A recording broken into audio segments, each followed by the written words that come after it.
ಅಧ್ಯಾಯ 2 ಶ್ಲೋಕ 59. ವಿಷಯಾ ವಿನಿವರ್ತಂತೆ ವಿಷಯಾ ವಿನಿವರ್ತಂತೆ ನಿರಾಹಾರಸ್ಯ ದೇಹಿನಃ ನಿರಾಹಾರಸ್ಯ ದೇಹಿನಃ ರಸವರ್ಜಂ ರಸೋಪ್ಯಸ್ಯ ರಸೋಪ್ಯಸ್ಯ ರಸವರ್ಜಂ ರಸೋಪ್ಯಸ್ಯ ಪರಂ ದೃಷ್ಟ್ವಾ ನಿವರ್ತತೆ ದೃಷ್ಟ್ವಾ ದೃಷ್ಟ್ವಾ ಪರಂ ದೃಷ್ಟ್ವಾ ನಿವರ್ತತೆ.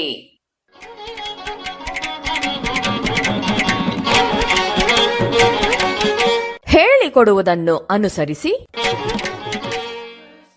ವಿಷಯಾ ವಿನಿವರ್ತಂತೆ ವಿಷಯಾ ವಿನಿವರ್ತಂತೆ ನಿರಾಹಾರಸ್ಯ ದೇಹಿನಃ ನಿರಾಹಾರಸ್ಯ ದೇಹಿನಃ ರಸವರ್ಜಂ ರಸೋಪ್ಯಸ್ಯ ರಸವರ್ಜಂ ರಸೋಪ್ಯಸ್ಯ ಪರಂ ದೃಷ್ಟ್ವಾ ನಿವರ್ತತೆ ಪರಂ ದೃಷ್ಟ್ವಾ ನಿವರ್ತತೆ.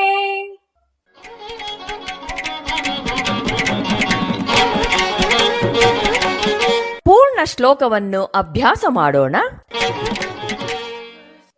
ವಿಷಯಾ ವಿನಿವರ್ತಂತೆ ನಿರಾಹಾರಸ್ಯ ದೇಹಿನಃ ರಸವರ್ಜಂ ರಸೋಪ್ಯಸ್ಯ ಪರಂ ದೃಷ್ಟ್ವಾ ನಿವರ್ತತೆ.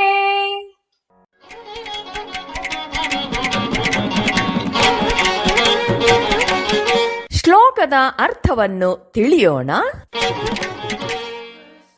ವಿಷಯಾ ವಿನಿವರ್ತಂತೆ ನಿರಾಹಾರಸ್ಯ ದೇಹಿನಃ. ದೇಹಿ ಅಂದರೆ ದೇಹವನ್ನು ಹೊಂದಿರುವ ಮಾನವ ಜೀವಿ. ವಿಷಯಾಹ ಅಂದರೆ ಇಂದ್ರಿಯ ಸುಖದ ವಿಷಯಗಳು. ಆಹಾರ ಅಂದರೆ ಪಂಚೇಂದ್ರಿಯಗಳ ಮೂಲಕ ನಾವು ತೆಗೆದುಕೊಳ್ಳುವ ಅನುಭವಕ್ಕೆಲ್ಲ ಇದು ಅನ್ವಯಿಸುತ್ತೆ. ಬರೀ ಬಾಯಿಯ ಮೂಲಕ ತಿನ್ನುವ ಫುಡ್ ಮಾತ್ರ ಆಹಾರ ಅಂತ ಹೇಳೋದಿಲ್ಲ. ಬರೀ ಬಾಯಿನ ಮೂಲಕ ತೆಗೆದುಕೊಳ್ಳುವುದು ಮಾತ್ರವಲ್ಲ ನಮ್ಮ ಮನಸ್ಸನ್ನ ಪೋಷಿಸ್ತಿರೋದು. ಕೇಳಿಸಿಕೊಳ್ಳೋದು ಕಿವಿಗೆ ಆಹಾರವಾದರೆ ತಿನ್ನೋದು ನಾಲಿಗೆಗೆ ಆಹಾರ, ವಾಸನೆ ಮೂಗಿಗೆ ಆಹಾರ. ಹೀಗೆ ಕೇಳುವುದು, ನೋಡುವುದು, ಮುಟ್ಟುವುದು, ಮೂಸಿ ನೋಡುವುದು ಇವುಗಳೆಲ್ಲ ನಮ್ಮ ಮನಸ್ಸಿನಲ್ಲಿ ಸಂಸ್ಕಾರಗಳನ್ನು ಬಿಡುತ್ತವೆ. ಇವುಗಳೇ ನಮ್ಮಲ್ಲಿ ವಾಸನೆಯಾಗಿ ನಿಲ್ಲೋದು. ಯಾವಾಗ ಒಬ್ಬ ಸಾಧಕ ಈ ವಾಸನೆಗಳೇ ತನ್ನನ್ನ ವಿಷಯ ವಸ್ತುಗಳಿಗೆ ಕಟ್ಟಿ ಹಾಕಿರೋದು ಅಂತ ತಿಳಿದವನು ಹೊರಗಿನಿಂದ ಸ್ವೀಕರಿಸುವುದನ್ನ ನಿಲ್ಲಿಸಬೇಕು ಅಂತ ಸಂಕಲ್ಪ ಮಾಡ್ತಾನೋ ಅವನಿಂದ ವಿಷಯ ವಸ್ತುಗಳು ದೂರ ಸರಿಯುತ್ತವೆ. ಆದರೆ ಮನಸ್ಸಿನ ಆಳದಲ್ಲಿ ಆಸೆಯ ಕೆಂಗೆಂಡ ಇರುತ್ತೆ. ಒಲೆಗೆ ಹೊಸದಾಗಿ ಸೌದೆ ಹಾಕದೆ ಬಿಟ್ರೆ ಇರುವ ಸೌದೆಯೆಲ್ಲ ಉರಿದು ಕೆಂಗೆಂಡವಾಗಿ ಕೊನೆಗೆ ಬೂದಿಯಿಂದ ಮುಚ್ಚೋಗುತ್ತೆ. ಆ ಬೂದಿಯನ್ನ ಕೆದಕಿದರೆ ಒಳಗೆ ಕೆಂಡ ಇರೋದು ಕಾಣುತ್ತೆ. ಇದರಂತೆಯೇ ನಾವು ಇನ್ನು ಮೇಲೆ ಹೊಸದನ್ನ ಹಾಕದೇ ಹೋದರೂ ಹಳೆಯ ವಾಸನೆಗಳು ಸಂಪೂರ್ಣ ನಾಶವಾಗಿರೋದಿಲ್ಲ, ಸ್ವಲ್ಪ ಶೇಷ ಇದ್ದೇ ಇರುತ್ತೆ. ಇದನ್ನ ಹೇಗೆ ಹೇಳ್ತಾರೆ ಅಂದರೆ, ನಾನಿಂದು ಊಟ ಮಾಡೋದಿಲ್ಲ ಅಂತ ತನಗೆ ತಾನೇ ಹೇಳ್ಕೊಂಡು ಉಪವಾಸ ಮಾಡ್ತಾನೆ ಅನ್ಕೊಳ್ಳೋಣ. ಆದರೆ ಅವನು ನಿಜವಾಗಿಯೂ ಉಪವಾಸ ಮಾಡುತ್ತಿರುವನೇ. ಮನಸ್ಸಿನಲ್ಲಿ ಆಹಾರದ ಬಗೆಗಿನ ಹಂಬಲ ತೀವ್ರವಾಗಿದೆ. ಇದಕ್ಕೆ ಒಂದು ಉದಾಹರಣೆ, ಯಾವುದಾದ್ರೂ ಒಂದು ಐಟಮ್ನ ನಾವು ನೋಡ್ತೀವಿ, ಅದನ್ನು ಪರ್ಚೇಸ್ ಮಾಡಬಾರ್ದು, ಮಾಡೋದಿಲ್ಲ ಅಂತಾನೂ ಅಂದ್ಕೋತೀವಿ. ಪರ್ಚೇಸ್ ಮಾಡದೇನೂ ಮನೆಗೆ ಬಂದು ಬಿಡ್ತೀವಿ. ಆದರೆ ಅಯ್ಯೋ ಪರ್ಚೇಸ್ ಮಾಡಲಿಲ್ವಲ್ಲ ಅನ್ನೋದು ಮನಸ್ಸಿಗೆ ಬರ್ತಾ ಇರುತ್ತೆ. ಹೀಗೆ ಪ್ರತಿಯೊಂದು ಇಂದ್ರಿಯದ ಹಂಬಲದ ವಿಚಾರವಾಗಿಯೂ ಆ ಇಂದ್ರಿಯದ ವಿಷಯ ವಸ್ತುವನ್ನ ನಮ್ಮ ಮುಂದಿನಿಂದ ದೂರ ತೆಗೆದುಕೊಂಡು ಹೋಗ್ಬಿಟ್ರೆ ನಮ್ಮನ್ನ ಸ್ವನಿಯಂತ್ರಿತ ವ್ಯಕ್ತಿಯನ್ನಾಗಿಸಿ ಬಿಡೋದಿಲ್ಲ. ಇಂದ್ರಿಯಗಳ ಮೂಲಕ ವಿಷಯಗಳನ್ನು ಗ್ರಹಿಸದೇ ಇರುವ ಪುರುಷನಲ್ಲೂ ಸಹ ಕೇವಲ ವಿಷಯಗಳು ಮಾತ್ರ ನಿವೃತ್ತವಾಗಿರುತ್ತೆ. ಆದರೆ ಅನುರಾಗ ನಿವೃತ್ತಿಯಾಗಿರೋದಿಲ್ಲ. ಅಂತಹ ವ್ಯಕ್ತಿಯನ್ನ ರಸವರ್ಜಂ ಅಂತ ವರ್ಣಿಸಲಾಗಿದೆ. ರಸಂ ಅಂದ್ರೆ ಹಂಬಲ, ಅದು ಇನ್ನೂ ಅಲ್ಲಿಯೇ ಇದೆ. ನಾವು ಆ ಹಂಬಲವನ್ನ, ಆ ವಿಷಯ ವಸ್ತುಗಳಿಗಾಗಿ ಇರುವ ಕಾತುರತೆಯನ್ನ ಹೇಗೆ ಗೆಲ್ಲಬಹುದು ಅನ್ನೋದನ್ನ ಕೃಷ್ಣ ಹೇಳ್ತಾ ಹೋಗ್ತಾನೆ. ಪರಂ ದೃಷ್ಟ್ವಾ ನಿವರ್ತತೆ. ಪರಂ ಅಂದ್ರೆ ಪರಮಾತ್ಮನ, ದೃಷ್ಟ್ವಾ ಸಾಕ್ಷಾತ್ಕಾರ ಮಾಡಿಕೊಂಡ ನಂತರ, ನಿವರ್ತತೆ ನಿವೃತ್ತಿಯಾಗಿ ಹೋಗುತ್ತದೆ. ಆ ಹಂಬಲವೂ ಸಹ ಪರಬ್ರಹ್ಮನನ್ನ ಸಾಕ್ಷಾತ್ಕಾರ ಮಾಡಿಕೊಂಡ ಮೇಲೆ ಹೊರಟು ಹೋಗುವುದು.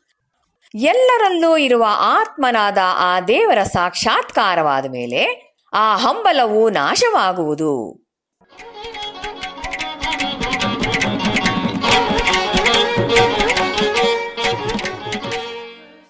ವಿಷಯ ಅನ್ನೋದು ಸಂಸ್ಕೃತದಲ್ಲಿ ಇಂದ್ರಿಯಗಳು ಹಂಬಲಿಸುವ ವಸ್ತುವಿಗೆ ಇರುವ, ಮತ್ತು ವಿಷಯೀ ಅನ್ನೋದು ಹಂಬಲಿಸುವವನಿಗೆ ಅಂದ್ರೆ ಮನುಷ್ಯನಿಗೆ ಇರುವ ತಾಂತ್ರಿಕ ಹೆಸರುಗಳು. ಮನುಷ್ಯನು ಇಂದ್ರಿಯಗಳ ತೃಪ್ತಿಗಾಗಿ ಬಾಹ್ಯ ವಸ್ತುಗಳ ಬೆನ್ನಟ್ಟುವುದನ್ನು ಗಮನಿಸಿದಾಗ ಇದು ಅರ್ಥ ಆಗತ್ತೆ. ಯಾರು ಅವುಗಳಿಗಾಗಿ ಆಸೆ ಪಡ್ತಾರೋ ಅಂತಹವರನ್ನ ಅವುಗಳು ಯಾವಾಗಲೂ ಬಂದು ಸೇರುತ್ತೆ. ಹೇಗೆ ಅಂದರೆ, ಕಮ್ಮಾರ ತಯಾರಿಸುವ ನೇಗಿಲುಗಳನ್ನು ಕಲೆಗಾರನಾಗಲಿ, ಕವಿಯಾಗಲಿ, ವೈದ್ಯರಾಗಲಿ ಅಥವಾ ವಕೀಲನಾಗಲಿ ಕೊಳ್ಳದೆ ರೈತನೇ ಕೊಳ್ಳುತ್ತಾನೆ. ಅಂತೆಯೇ ವಿಷಯ ವಸ್ತುಗಳು ಯಾರು ಅವುಗಳನ್ನು ಅತೀವ ಬಯಕೆಗಳಿಂದ ಬಯಸುತ್ತಾರೋ ಅವರನ್ನೇ ಸೇರುತ್ತವೆ. ಯಾರು ಸಂಪೂರ್ಣವಾಗಿ ಸಂಯಮಶೀಲನಾಗಿರ್ತಾನೋ ಅವನಿಂದ ವಿಷಯ ವಸ್ತುಗಳು ಅಗತ್ಯವಾಗಿ ಹಿಮ್ಮೆಟ್ಟಲೇಬೇಕು. ವಿಷಯ ವಸ್ತುಗಳು ತಾತ್ಕಾಲಿಕವಾಗಿ ಸಾಧಕನಿಂದ ಹಿಂದಿರುಗಿದರೂ ಆತನ ಮನಸ್ಸಿನಲ್ಲಿ ನಾಟಿರುವ ಅದರ ವಾಸನೆಯನ್ನ ಸಂಪೂರ್ಣವಾಗಿ ಅಳಿಸೋದಿಕ್ಕೆ ಆಗೋದಿಲ್ಲ. ಪೂರ್ವದಲ್ಲಿ ತನ್ನ ಅಹಂಕಾರದ ಮೂಲಕ ಬದುಕಿದ್ದಾಗ ಇಂದ್ರಿಯ ಸುಖವನ್ನು ಪಡೆದ ಮಾನಸಿಕ ಅನುಭವಗಳು ಮತ್ತೆ ಬೇಕು ಅಂತ ಅನ್ನುತ್ತವೆ.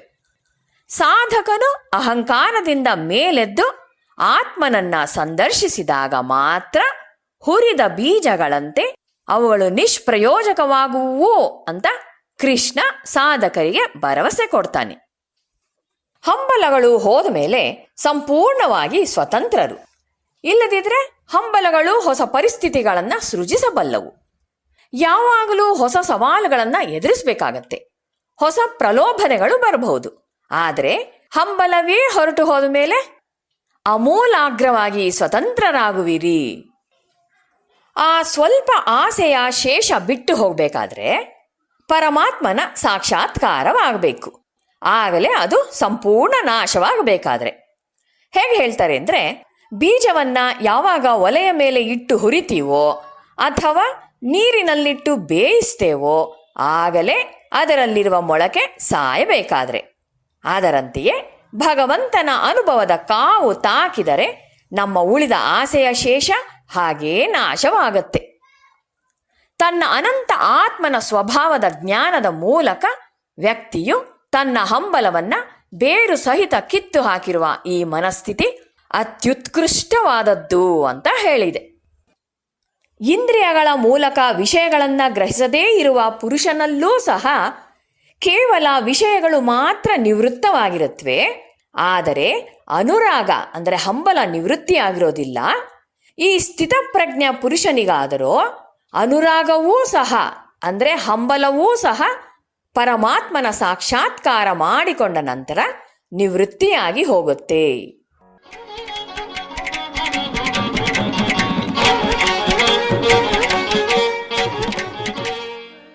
ನಿರಾಹಾರನಾದ ವ್ಯಕ್ತಿಯ ಇಂದ್ರಿಯಗಳು ವಿಷಯಗಳಿಂದ ಹಿಮ್ಮುಖವಾಗಬಹುದು. ಆದರೆ ಅವುಗಳಲ್ಲಿ ರಸ ಇರುತ್ತೆ. ಆದರೆ ಪರಮಾತ್ಮ ದರ್ಶನವಾದ ಮೇಲೆ ರಸವೂ ನಾಶವಾಗತ್ತೆ. ಇದಕ್ಕೆ ಒಂದು ಎಕ್ಸಾಂಪಲ್ ಹೇಳ್ತಾರೆ. ದೇವನಾದ ಶಿವನು ತಪಸ್ಸು ಮಾಡಿದ ಕಥೆ ನಮ್ಮ ಪುರಾಣಗಳಲ್ಲಿದೆ. ಹಿಮಾಲಯದ ರಂಗಸಜ್ಜಿಕೆಯನ್ನುಳ್ಳ ಮಹಾಕವಿ ಕಾಳಿದಾಸನ ಕುಮಾರ ಸಂಭವ ಅನ್ನೋ ಕಾವ್ಯದಲ್ಲೂ ಈ ಕತೆ ಇದೆ. ಪಾರ್ವತಿ ಶಿವನನ್ನ ಮದುವೆ ಆಗೋದಿಕ್ಕೆ ತವಕಿಸ್ತಾ ಇರ್ತಾಳೆ. ಆಗ ತಪೋನಿರತ ತಪಸ್ವಿಯಾಗಿದ್ದ ಶಿವನನ್ನ ಸೇವೆ ಮಾಡೋದಿಕ್ಕೆ ಅಪ್ಪಣೆ ಕೇಳ್ಕೊಳ್ತಾಳೆ. ತಪಸ್ವಿಗೆ ಸೇವೆ ಮಾಡೋದಕ್ಕೆ ಒಬ್ಬ ಯುವತಿ ಇರುವುದು ಒಳ್ಳೆಯ ವ್ಯವಸ್ಥೆ ಅಲ್ಲ. ಏಕೆಂದ್ರೆ ಒಳಗಿರುವ ಹಂಬಲ ಯಾವಾಗ ಬೇಕಾದರೂ ಪ್ರಜ್ವಲಿಸಬಹುದು. ಆದರೆ ಶಿವನದೇ ಬೇರೆ ರೀತಿ. ಶಿವ, ಸರಿ, ನನಗೇನು ತೊಂದರೆ ಇಲ್ಲ, ನೀನು ನನ್ನ ಸೇವೆ ಮಾಡೋದಕ್ಕೆ ಸ್ವತಂತ್ರಳು ಅಂತ ಅವಳಿಗೆ ಅವಕಾಶವಿತ್ತ. ಈ ಪರಿಸ್ಥಿತಿನ ಕಾಳಿದಾಸ ಒಂದು ಸುಂದರ ಶ್ಲೋಕದಲ್ಲಿ ವರ್ಣಿಸಿದ್ದಾನೆ. ಗಿರೀಶೋನು ಮೇನೆ ಅಂದ್ರೆ ಗಿರೀಶನು ಅನುಮೋದಿಸಿದನು. ಅನಂತರ ಬರುತ್ತೆ ಇದರ ಮೇಲೆ ಕಾಳಿದಾಸನ ಸ್ವಂತ ವ್ಯಾಖ್ಯಾನ. ತ ಏವ ಧೀರಃ ಅಂದ್ರೆ ಅವರೇ ಧೀರರು, ಬುದ್ಧಿವಂತರು ಹಾಗೂ ಶೌರ್ಯವುಳ್ಳವರು. ಅವರಿಗೆ ಈ ಪರಿಸ್ಥಿತಿಗಳ ಹೆದರಿಕೆ ಇಲ್ಲ. ಏಕೆಂದ್ರೆ ವಿಕಾರ ಹೇತೌ ಸತಿ ವಿಕ್ರಯಂತೆ ಏಷಾಂ ನ ಚೇತಾಂಸಿ ಅಂದ್ರೆ ಮನಸ್ಸನ್ನ ವ್ಯಗ್ರಗೊಳಿಸುವ ಪರಿಸ್ಥಿತಿಗಳಿರುವಾಗಲೂ ಅವರ ಮನ ವ್ಯಗ್ರಗೊಳ್ಳದು ಅಂತ. ಆತ್ಮನನ್ನ ಸಾಕ್ಷಾತ್ಕರಿಸಿಕೊಂಡಾಗ ಹಂಬಲವೂ ಸಹ ಹೊರಟು ಹೋಗುತ್ತೆ. ಶಿವನಿಗೆ ತನ್ನ ಅನಂತ ಅಮರ್ತ್ಯವಾದ ಶಿವ ಸ್ವಭಾವ ತಿಳಿದಿತ್ತು. ಸಮುದ್ರ ಮಥನದ ಕತೆ ಹೇಳುವಂತೆ ಸಮುದ್ರ ಮಥನದ ಕಾಲದಲ್ಲಿ ಹುಟ್ಟಿದ ವಿಷವನ್ನ ಕುಡಿದಾಗಲೂ ಅವನಿಗೆ ಏನೂ ತೊಂದರೆ ಆಗಲಿಲ್ಲ. ಈ ಆಧುನಿಕ ಯುಗದಲ್ಲಿ ಪ್ರತಿಯೊಬ್ಬ ಮಾನವನಲ್ಲಿಯೂ ಶಿವ ಸ್ವಭಾವವಿದೆ ಮತ್ತು ಜೀವರಿಗೆ ಅಥವಾ ಸಹಮಾನವರಿಗೆ ಸಲ್ಲಿಸುವ ಸೇವೆಯೇ ಶಿವನ ಪೂಜೆ ಅಂತ ಶ್ರೀರಾಮಕೃಷ್ಣರು ಹೇಳ್ತಾರೆ. ಶಿವನು ಕಾಮದೇವನನ್ನ ಸುಟ್ಟು ಬೂದಿ ಮಾಡಿದ ನಂತರವೇ, ಪಾರ್ವತಿಯೂ ಘೋರ ತಪಸ್ಸಿನಿಂದ ಶುದ್ಧಳಾದ ನಂತರವೇ ಶಿವ ಪಾರ್ವತಿಯರ ಮದುವೆ ಆಗುತ್ತೆ ಅಂತಾನೆ ಕಾಳಿದಾಸ. ಕಾಳಿದಾಸ ತನ್ನ ರಘುವಂಶದ ಪ್ರಾರಂಭದಲ್ಲಿ ಜಗತಃ ಪಿತರೌ ವಂದೇ ಪಾರ್ವತೀ ಪರಮೇಶ್ವರೌ ಅಂದ್ರೆ ಇಡೀ ಜಗತ್ತಿನ ತಂದೆ ತಾಯಿಗಳಾದ ಪಾರ್ವತೀ ಪರಮೇಶ್ವರರಿಗೆ ವಂದಿಸುತ್ತೇನೆ ಅಂತ ಹೇಳಿ ತನ್ನ ಕೃತಿಯನ್ನ ಆರಂಭಿಸ್ತಾನೆ. ಪುರಾಣ ಇಂಥ ಪಾರ್ವತೀ ಪರಮೇಶ್ವರನನ್ನ ಇಡೀ ಪ್ರಪಂಚಕ್ಕೆ ತಂದೆ ತಾಯಿಗಳು ಅನ್ನುವಾಗ ಅದೆಂಥ ಅದ್ಭುತ ವಂಶವೃಕ್ಷ ಮಾನವರದು. ಈ ಸತ್ಯವನ್ನ ಹಿಂದಿನ ವೇದಾಂತವು, ಇಂದಿನ ಶ್ರೀರಾಮಕೃಷ್ಣರು ಶಿವ ಮತ್ತು ಪಾರ್ವತಿಯರ ಅಥವಾ ಅಮೂರ್ತ ದೈವ ಮತ್ತು ಮೂರ್ತ ದೈವಗಳ ಸಮ್ಮಿಳನ, ಐಕ್ಯ ಅಂತ ಹೇಳಿದ್ದಾರೆ. ಆದ್ರಿಂದ ಈ ಗೀತೆಯ ಈ ಶ್ಲೋಕ ಪ್ರತಿಯೊಬ್ಬನಿಗೂ ಒಂದು ಸವಾಲು ಇದ್ದಂತೆ ಅಂತ ಹೇಳಿದ್ದಾರೆ. ನಾವು ಈ ರೀತಿ ಹೋರಾಡ್ತಿರುವಾಗ ನಮ್ಮ ಇಂದ್ರಿಯ ವ್ಯವಸ್ಥೆಯ ಬಗ್ಗೆ ತುಂಬಾ ಜಾಗರೂಕರಾಗಿರಬೇಕು. ಅವು ಅತ್ಯಂತ ಬಲಶಾಲಿಗಳು. ಇದನ್ನ ಮುಂದಿನ ಶ್ಲೋಕದಲ್ಲಿ ತಿಳಿಸ್ತಾ ಹೋಗ್ತಾನೆ ಪರಮಾತ್ಮ. ವಿಷಯ ವಿನಿವರ್ತಂತೆ ನಿರಾಹಾರಸ್ಯ ದೇಹಿನಃ ರಸವರ್ಜಂ ರಸೋಪ್ಯಸ್ಯ ಪರಂ ದೃಷ್ಟ್ವಾ ನಿವರ್ತತೆ ಅಂದ್ರೆ ಪರಮಾತ್ಮನ ಸಾಕ್ಷಾತ್ಕಾರವಾದ ಮೇಲೆ ದೇಹಧಾರಿಯ ರಸ ಅಥವಾ ರಹಸ್ಯ ಹಂಬಲ ಸಹ ಹೋಗಿಬಿಡುತ್ತದೆ. ಯಾವುದೂ ಅವನನ್ನ ಪ್ರಲೋಭನೆಗೊಳಿಸಲಾರದು. ಅವನೊಬ್ಬ ಧೀರಃ ಅಂತ ಹೇಳಿದರೆ ವೇದಾಂತದಲ್ಲಿ.